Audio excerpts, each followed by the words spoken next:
श्री शिवाय नमस्तुभ्यम। हर हर महादेव। महाराष्ट्र के नंदुरबार शहादा में शिव महापुराण कथा गुरुजी पंडित प्रदीप मिश्रा जी द्वारा 1 अप्रैल से शुरू हो गई है। 5 दिवसीय शिव महापुराण कथा है।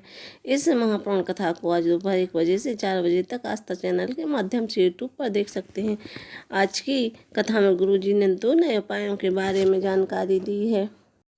और आज 3 अप्रैल तीसरे दिन की कथा में गुरुजी ने कुल 11 उपाय पत्रों पर जानकारियाँ दी हैं, जो इसी वीडियो के माध्यम से मिलने वाली हैं। किसी कारणवश अगर आप आज की कथा नहीं सुन पाए हैं तो पूरी कथा का रस तत्व छोटे के वीडियो के माध्यम से प्राप्त होने वाला है। तो बढ़ते हैं आज की कथा की पहली जानकारी की ओर।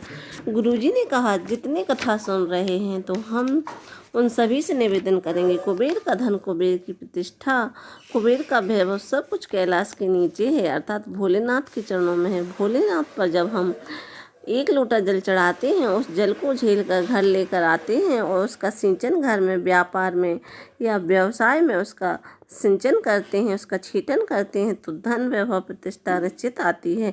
बढ़ते हैं दूसरी जानकारी की ओर। शिव को जल चढ़ाना मतलब दुख की राह को बंद कर सुख की राह खोल देना कहलाता है। इसलिए शिव महापुराण कथा कहती है, शिवलिंग पर रोज 1 लोटा जल अर्पित करना चाहिए। बढ़ते हैं आज की कथा की तीसरी जानकारी की ओर। किसी ने कह दिया, अगर हाथों की लकीरें गलत हैं तो इन्हीं हाथों से 1 लोटा जल चढ़ाना शुरू कर दो। शिव मंदिर में हाथों की लकीरें अपने आप सही होना शुरू हो जाएंगी।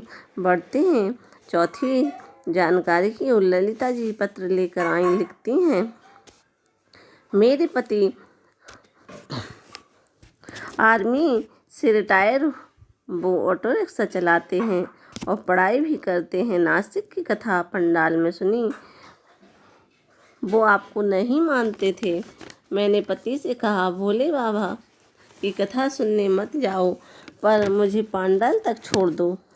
2 दिन मुझे पंडाल छोड़ने के बाद तीसरे दिन पति भी पंडाल में आए और उन्होंने एक महिला को पैदल चलकर कथा पंडाल में देखा तो उनको आंसू आ गए। और पति ने उस महिला से पूछा कि आपने ऐसा क्यों किया? तो उस महिला ने कहा, मेरी मनोकामना पूरी हो गई है। तो पति ने सोचा, मेरी भी कामना पूरी हो सकती है।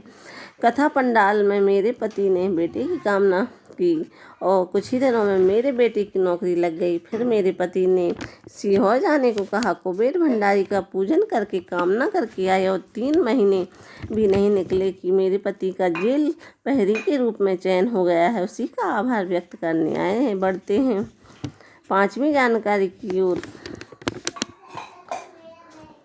अंग्रेजों ने भारत में आकर सबसे पहले राजा महाराजाओं के खानदान को तोड़ना शुरू किया, पर खानदान नहीं तोड़ पाए। तब उन्होंने खान पान तोड़ना शुरू किया, विदेशों से मांस मंदिरा देना शुरू किया। पहले के सनातनी कभी मांस मंदिरा को हाथ नहीं लगाते थे। बढ़ते हैं 6वीं जानकारी की ओर। गुरुजी ने कहा, उम्र और कमर जब 40 की हो जाए तो भोजन की मात्रा नहीं बढ़ाना चाहिए, भजन की मात्रा बढ़ाना चाहिए। बढ़ते हैं 7वीं जानकारी की ओर। अगर कोई तुमसे कहे, शंकर का पूजन कराने वाले को परिवार से दूर करा देते हैं, शंकर की भक्ति करने वाले को शंकर साधु बना देते हैं, तो ऐसा बिल्कुल भी नहीं है। शंकर अपने साथ अपने पूरे परिवार को रखते हैं। अपने साथ गणेश जी को, कार्तिकेय जी को, अशोक सुंदरी माता को, माता पार्वती और साथ में नंदी जी को, वो अपने परिवार को साथ लेकर चलते हैं।